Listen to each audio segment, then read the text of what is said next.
Hey y'all, Dixie here. Most of the people I hiked around on the AT used backpacking tents.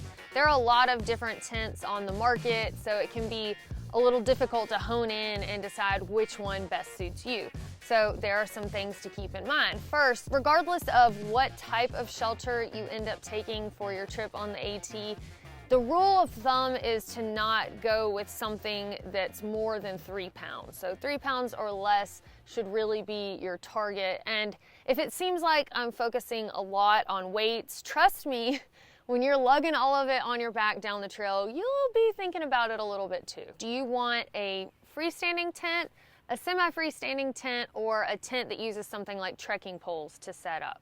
A freestanding tent is just what it sounds like. It's a tent that will stand on its own with a set of tent poles that's included in your purchase of the tent. Newer backpackers find comfort in freestanding tents because they like the idea of knowing that regardless of the surface they set up on, whether they can drive stakes into the ground or not, they're going to be able to have a fully set up tent. And of course, with peace of mind, there are always trade-offs, so this is going to be the more heavy type of tent for backpacking. A semi-freestanding tent is also going to come with tent poles, but you're still going to have to do a little bit of staking out to have it fully set up, maybe the vestibule or the back 2 corners. This is the type of tent that I had when I was through hiking, and honestly most of the people that I saw out there probably had semi-freestanding tents, and this is going to be more of the mid-weight option. And finally, a non-freestanding tent is going to use something like trekking poles to set up, and the reason I say something like trekking poles is you could use trekking poles, or if you're somebody that doesn't typically carry trekking poles, you can oftentimes get a more light vertical rod option from the company that's selling the tent. And because you don't have a full-on set of tent poles, this is going to be your most lightweight option. I kind of shied away from the idea of a non-freestanding tent because I knew that it was going to take a little bit more skill to set up a shelter with trekking poles, and I was brand new at everything backpacking, so the idea of needing to be skilled at anything just made me nervous and kind of turned me off to the idea of this tent. But once I finished my through hike of the AT, I actually got a shelter that uses trekking poles to set up, and I really haven't looked back. That's my favorite kind of tent because I'm somebody who already carries trekking poles, so I get to shed the weight of tent poles, and having a more lightweight shelter just became a priority to me. And once you set up this type of shelter a few times, it's really kind of like riding a bike. It clicks and you can't forget it. Now, it's been a few years since I hiked the AT, so it's always possible that shelter trends will have changed by the time you watch this, but according to the Trek's past 2 Appalachian Trail surveys, which is a resource I definitely think you should check out, traditional tents are still by far the most popular type of shelter for AT through hikers, but trekking pole tents seem to be catching up. In fact, the Z-Pex Duplex has been the most popular model for a few years now. Another option you'll see with backpacking tents is double-walled versus single-walled. A double-walled tent typically has an inner mesh wall and then an outer waterproof wall that could be made out of nylon, Dyneema, etc. A single-walled tent is going to only have that one wall of waterproof material. So what's the big difference and why would you want one over the other? Well, double-walled tents tend to be a little warmer because they have that extra layer of insulation, if you will, to help trap in your body heat. But they also do a better job of helping you avoid condensation inside your tent because the inner mesh allows ventilation, and any water vapor that collects on that waterproof wall will just run down the wall and onto the ground. In drier climates, condensation is not really a big deal. But on the East Coast and along the AT, where it's humid and raining a lot, you do see a lot more condensation. Another benefit to most double-walled tents is you can remove the rain fly, and that way if you're sleeping in warmer temperatures, you've got a lot of air moving through, but you don't have the mosquitoes tearing you up. And you can always lie back and look at the stars through the mesh. With a single-walled tent, you have a fixed wall and there's no removing anything. So of course it's going to have less ventilation, and condensation can certainly be more of an issue. But a lot of the companies that manufacture these single wall tents, they keep in mind the idea of condensation forming on the inside of the wall and running down into the floor of your tent, possibly creating a pool. So many of them have some sort of mesh area where any condensation that's running down the wall can exit out of and go out onto the ground. But you do still have to be careful with your sleeping bag, not to push your feet up against the wall so that the condensation doesn't collect on your sleeping bag and you wake up with really cold and wet feet. With that said, most of the people I hiked around in 2015 used double wall tents, and I had the Fly Creek UL2 by Big Agnes, so I also had a double wall tent. But going forward, I wouldn't be afraid of using a single wall tent on the AT as long as I made sure that the tent was designed to mitigate the issue with moisture, which the tent I use now, the Z-Pax Duplex, does have that design. And finally, when selecting a backpacking tent, you've got to decide how much room do you want. Most people think, okay, well, I'm going backpacking by myself, so I'm one person, so I need a one-person tent. And that's true, a one-person tent will be enough for you and your sleep system, but it might not be enough for the rest of your gear. So I would say if you're gonna go with a one-person tent, then make sure you've at least got a vestibule so you can store your pack in it, or you're gonna have to do something else like put your pack in a garbage bag and set it outside. That way everything's not getting soaked while you sleep at night from dew or from rain. But then you still got to worry about critters poking around and messing with your stuff. So I just prefer to have all of my gear in my backpacking shelter with me. So when I was picking out my tent for the AT, I decided to go with the two-person shelter just to give myself more versatility in the future. That way, if I wanted to go backpacking with another person, then there would be enough room for two people, or with my dog, then I could fit my dog and my gear. And the weight difference, of course, between a one-person and two-person tent will be different.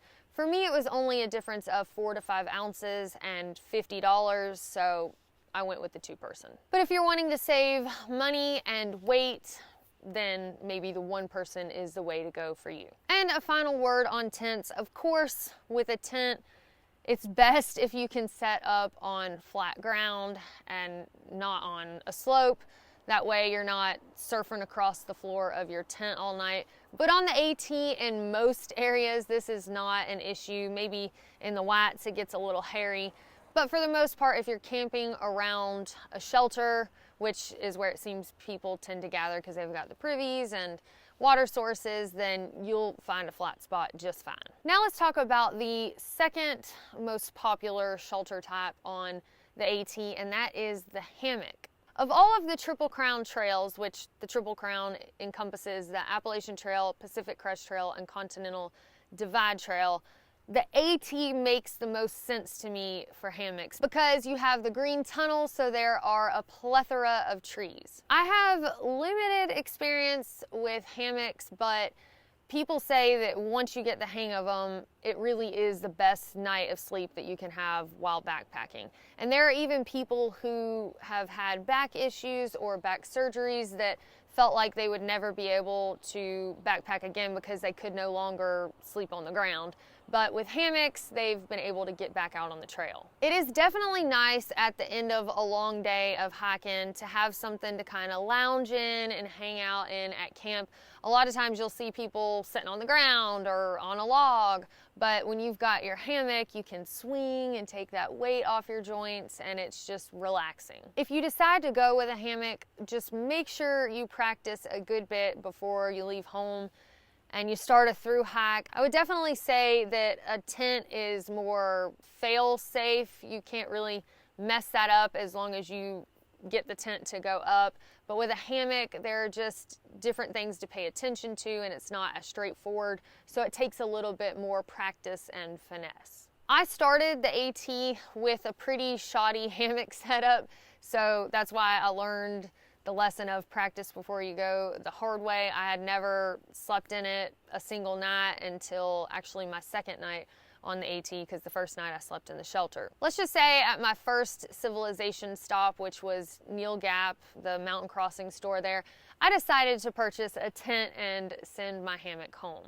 I've tried hammocking a little bit since then and I haven't quite given it up completely, but I definitely do prefer tenting to hammocking, and some of the reasons for that are, one, I prefer a shelter that doesn't have a lot of components. That's why I even moved away from the double-walled tent, because there are just more pieces and parts.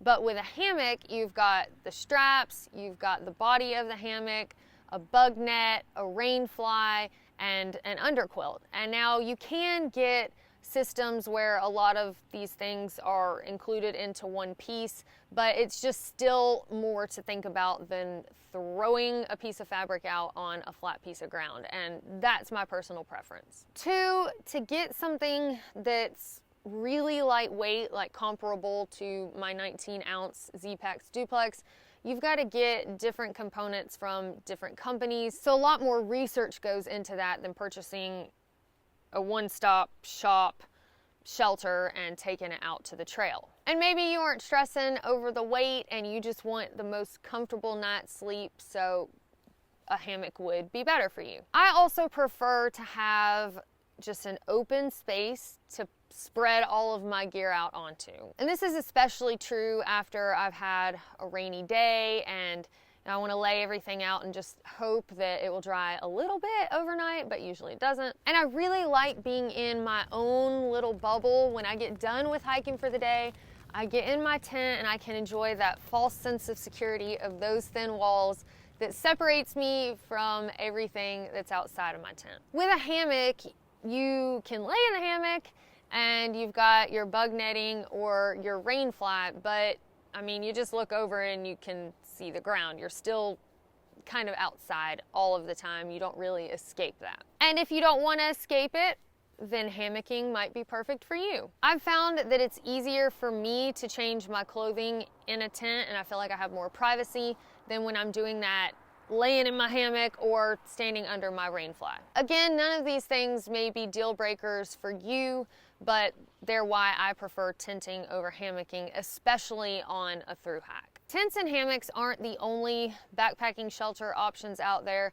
There are also things like tarps and bivvies. These definitely aren't used as much on thru hikes and on the AT specifically, but they are options. Tarps take a bit more skill to set up than a tent. Depending on the type of tarp you get and the size of it, the material it's made out of, it can definitely save you weight and make things more simple in the way that you only have one component to deal with. But you have to think about when it's storming, when the wind is brutal. You've got to have some skill in knowing how to set up the tarp properly to keep yourself warm and dry. Also, if you're going to look into tarping on the AT in particular, I would say it's going to pay to have some sort of bug net bivvy to protect yourself from being feasted on by mosquitoes, because once things start warming up, it's not even just the mosquitoes, but all of the bugs start hatching. I did see a couple people with tarps on the AT, but I don't recall seeing anyone with a standalone bivvy as a shelter. It definitely is an option out there. My concern would be, because the space is so small, it's kind of like a little cocoon, that there would be a lot of moisture buildup in there and that could soak your sleeping bag. If anybody watching has used a bivvy on a long distance hike or on the East Coast, I would love to hear how that worked out for you. But a bivvy, in my opinion, is more for somebody who is not wanting to lounge around and camp as much.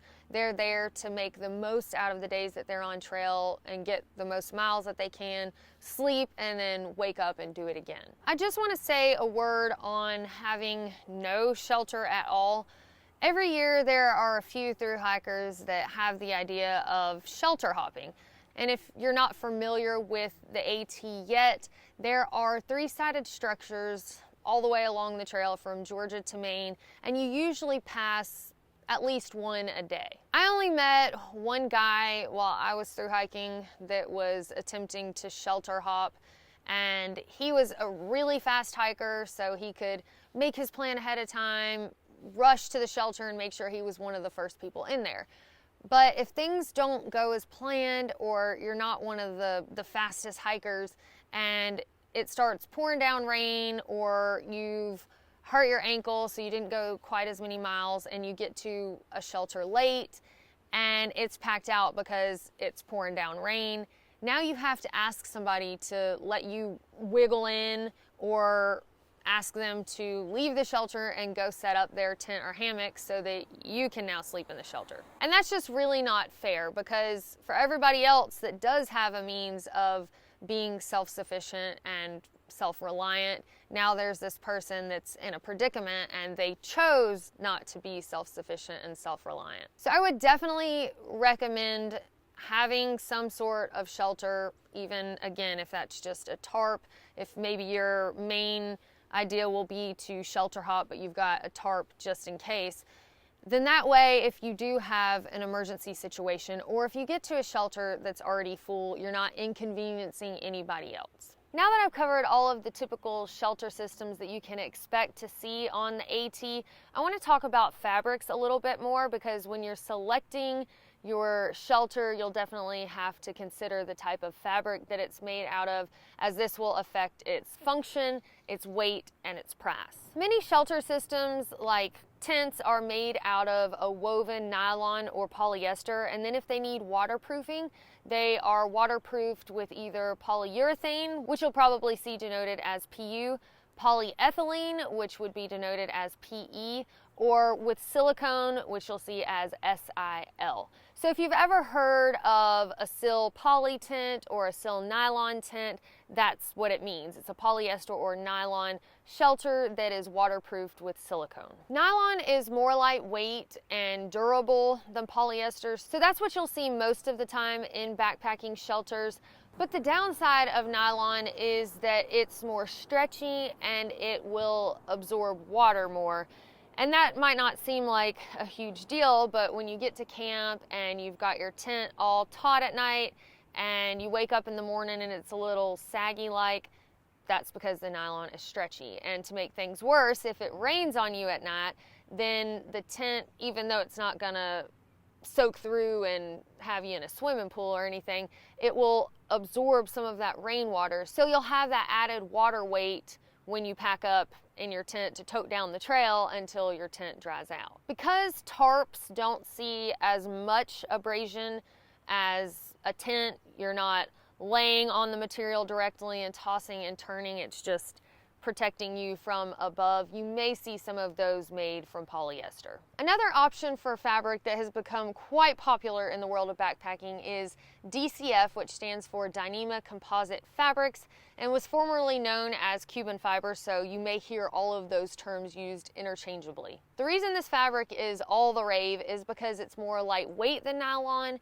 and it doesn't do that saggy, absorb water thing. So if you set up your Dyneema tent at night and it's all taut, unless the stakes shift for some reason, you're gonna wake up in the morning and still have a taut tent. And if it happens to rain on you while you're sleeping, you're not gonna have to pack up a soggy, waterlogged tent and tote all that water weight down the trail. Something that I love about Dyneema tents, aside from the fact that they're so lightweight, is that they don't usually require a ground cloth. But nylon tents, for example, most companies recommend that you have some sort of other protection under the tent, whether they sell you their own footprint made specifically for your tent, or whether you use a sheet of polycryo or something like that. So if you have two backpacking tents that are made from the same exact design, except one is made from nylon and one is made from DCF, you now have an already heavier tent that now needs an additional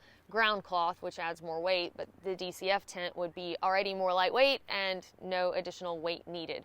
But that is definitely something to think about when you're selecting your backpacking shelter if you're going to go with a tent, because you should factor that additional ground cloth weight into the weight of your shelter setup. So if DCF is so awesome, then why in the world do they make tents out of anything else? Well, with all gear, there are trade-offs, and because DCF is so awesome, it comes at a price, and that's a hit to the wallet. It's definitely more expensive than other options. Regardless of which shelter type you decide to go with, you need to make sure that it's seam sealed before you head out on trail. I've kind of learned that the hard way in the past. If you're thinking seam sealed, but this material is a waterproof material, it is, but when it's sewn together, little holes are punched in it. So after a night of a torrential downpour with all those little holes leaking, it can cause quite the problem for you in your shelter. Some companies already seam seal them before they're sent to you. Some of them offer that as an additional service for a fee, and then some just tell you you have to do it yourself.